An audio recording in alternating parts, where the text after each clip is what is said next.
अस्सलामुअलैकुम नाज़रीन, doctor Danish real focus के साथ हाजिर है और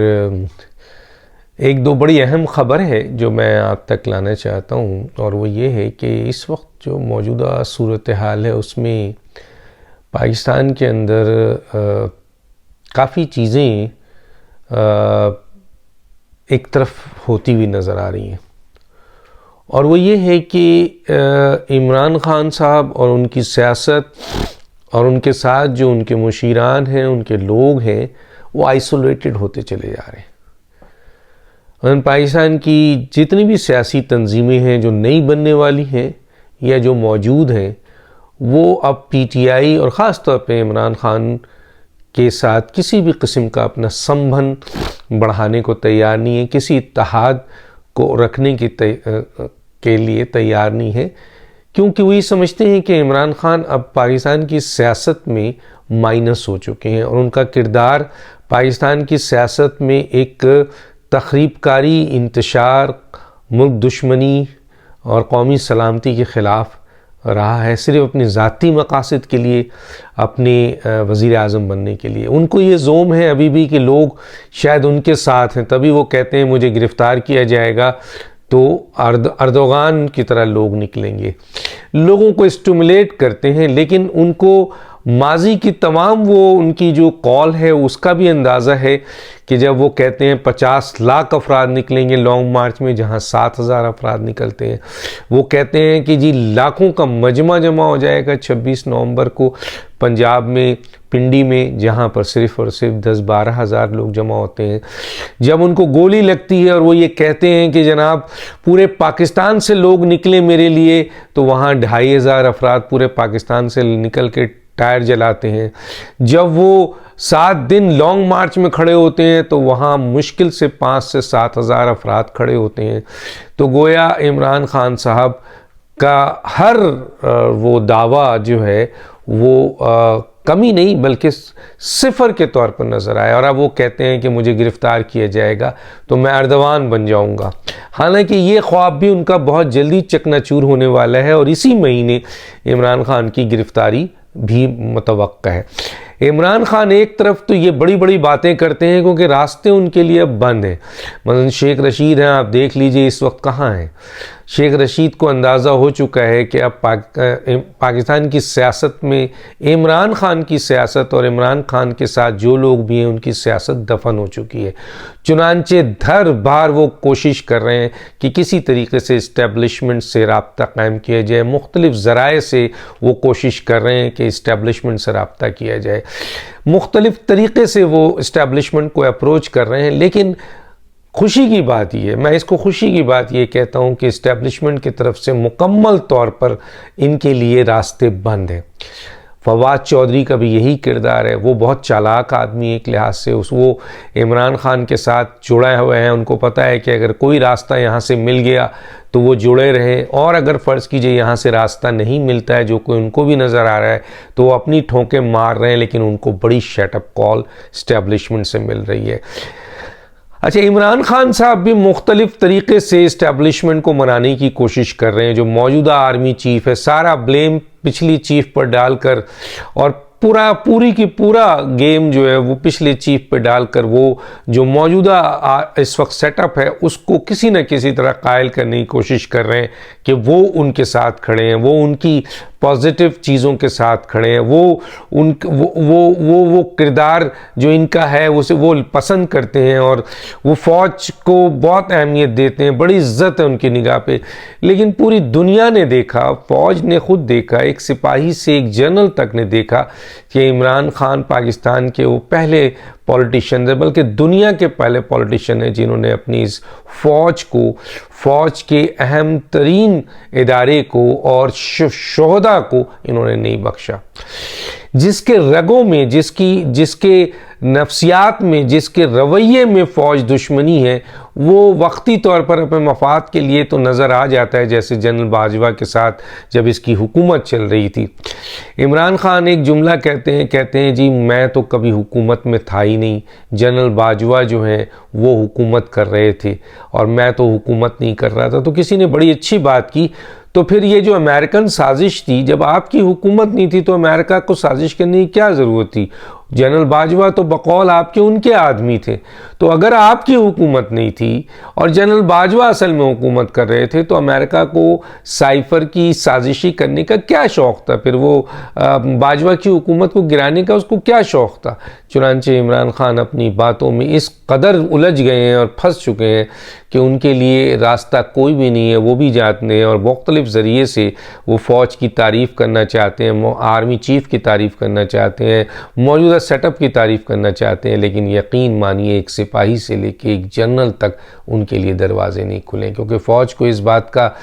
पूरा इदराक है, यकीन है कि इमरान खान ने अपने दौर में, माजी में उन्होंने फ़ौज को बहुत बुरा भला कहा, इंडिया में जाकर कहा, यूके में कहा, फ़ौज के जनरल्स को उन्होंने बड़ी गंदी बातें की, फ़ौज इदारे को उन्होंने की, लेकिन वो सब माफ़ हुआ। शायद फ़ौज ने सोचा कि इनके रवैये में तब्दील आ गई है और इस सिलसिले में उनको पूरा मौका दिया गया और सपोर्ट दिया गया और वज़ीर आज़म तक बनाया। लेकिन वज़ीर आज़म बनने के बाद से लेकर आज तक उन्होंने जो फ़ौज के साथ किया है, वो दुनिया की किसी तारीख़ में किसी सियासतदान ने, किसी ग्रोह ने ऐसा नहीं किया जो इमरान खान और पीटीआई ने अपने इस इदारे। तो एक सिपाही जो सियाचिन पे खड़ा है, एक सिपाही जो सरक्रीक पे खड़ा है, एक सिपाही जो सवात में लड़ रहा है, एक सिपाही जो वज़ीरिस्तान में लड़ रहा है, वो ये सब चीज़ें देख चुका है। उसे अंदाज़ा है बलूचिस्तान के सनलाख पहाड़ों पे लड़ने वाले जनरल जब शहीद हुए और मुल्क की खातिर शहीद हुए, तो उन शोहदा को भी इनके ग्रोह ने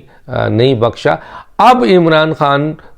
फिर एक दफ़ा मौजूदा चीफ़ को अप्रोच कर रहे हैं, रास्ता बना रहे हैं, कोशिश कर रहे हैं, लेकिन मौजूदा चीफ़ और सिपाही से लेके जनरल तक वो इस बात को मसलन कहना चाहिए पी चुके हैं, उनके अंदर सराहियत कर चुका है कि दुश्मन पे भी भरोसा किया जा सकता है, लेकिन इमरान खान पे भरोसा नहीं किया जा सकता है। तो चुनांचे इमरान खान साहब का मुस्तकबिल, शाम वो आपके शेख रशीद का मुस्तकबिल, फवाद चौधरी का मुस्तकबिल इंतहाई दर्दनाक है। इमरान खान, फवाद चौधरी और शेख रशीद भी नहीं बचेंगे, उनके ख़िलाफ़ भी कार्रवाई शुरू होने वाली है। मैंने जैसे कहा, कौमी सलामती के 2 मीटिंग के बाद हुकूमत को बहुत मजबूती मिली है और उनको ये थपकी भी मिली है कि you can go to work मईशत के फेवर में, और जो भी करप्ट लोग हैं, जो भी इस मुल्क के लिए नुकसानदेह हैं, जो भी इस मुल्क में इंतशार पैदा कर रहे हैं, उनके ख़िलाफ़ कार्रवाई की जाए, चाहे वो दहशतगर्दी की ज़रिए, चाहे वो मुआशी दहशतगर्दी के ज़रिए। तो चुनांचे हुकूमत तो बहुत ताकत के साथ अब आगे बढ़ी है, उनको ताकत दी गई है, ईंधन दिया गया है, और यही चीज़ इनको पता है कि ना शेख रशीद बचेंगे, ना फवाद चौधरी बचेंगे, ना इमरान खान बचेंगे, और कानून अपना रास्ता बना रहा है। और इसी महीने जनवरी में उम्मीद की जाती है कि बहुत से रिज़ल्ट सामने आ चुके होंगे। लेकिन बहरहाल ये एक बात जो मैंने बहुत ही इम्पोर्टेंट आज आपको बतानी थी, वो ये थी कि मौजूदा जो आर्मी चीफ़ है, ये बहुत बड़ी ब्लेसिंग है पाकिस्तान को जो मिल रहा है कि जो आर्मी चीफ़ आया है और जो टीम आई है, जिनमें जनरल सईद भी हैं, जनरल आपके क्या नाम है आसिम मुनीर हैं army chief, general Sahir Shamsad हैं, जनरल आपके joint chief of staff, general Nadeem Anjum हैं DGISI, जनरल सईद हैं CGS, जनरल आपके फैसल हैं, और दूसरे जितनी भी टीम आई है वो इस कदर एक मुट्ठी की सूरत रखते हैं कि सब मिले हुए हैं और एक ही मकसद पे हैं कि वो प्रोफेशनल एक्सपीरियंस आर्मी को उस जगह पर वापस लाना है जहां पर उसका इमेज था, जिसको ख़राब करने में यहाँ के चंद लोगों ने और इमरान खान जैसे लोगों ने नुकसान पहुँचाया है। तो अब वो बहाली शुरू हो चुकी है। आप देख लें मौजूदा आर्मी चीफ़ का तर्ज अमल, मौजूदा DGISI का तर्ज अमल, CGS का तर्ज अमल, जॉइंट चीफ ऑफ स्टाफ का, आर्मी का पूरा तर्ज अमल ऐसा है जैसे वो एक अपना एक आइन और कानून के मुताबिक जो उनका रास्ता है उसको लेके चलें, लेकिन किसी को इस बात की इजाज़त नहीं दे सकते हैं कि अफवाज पाकिस्तान या उसके सरबराहों या उनके जनरल्स या उनके सिपाही पे उंगली उठाया जाए या उनके शहीदों की तस्दीक की जाए। अब इजाज़त नहीं है।